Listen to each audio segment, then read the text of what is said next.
جی السلام علیکم ورحمۃ اللہ وبرکاتہ. یہ دیکھیں، یہ جب آپ پڑھ رہے ہیں یا پڑھا رہے ہیں، اگر آپ پڑھ رہے ہیں تو جب بھی آپ اپنا خود ٹیسٹ لے لیں، اپنا جائزہ لے لیں.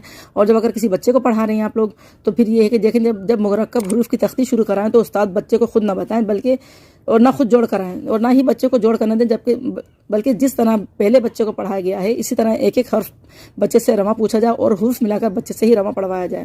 مرکب حروف کی تختی، پوری تختی اسی طرح سے بچے سے پڑھوائی جائے. جب تختی ختم ہو جائے پھر مختلف جگہوں سے ہی بچوں سے جوڑ کروائی دیں، تاکہ بچوں کو جوڑ کرنا بھی آ جائے. مرکب حروف کی تختی ختم کرا کر قرآن مجید میں سے ہی زبر والے مرکب حروف کا مختلف جگہوں سے امتحان لیں. یہاں بھی اگر بچہ ہونٹ ہلائے بغیر خاموش رہے، فوراً صحیح جواب دے دے تو آگے سبق شروع کرا دیں، ورنہ اسی پر محنت کروائیں. اسی طریقے سے اگر آپ لے کے چلیں گی بچوں کو تو انشاءاللہ تعالیٰ بچوں کو رواں آ جائے گا، اور اگر اپنے اوپر بھی اپلائی کریں گی تو انشاءاللہ تعالیٰ آپ لوگوں کو بھی فائدہ ہوگا.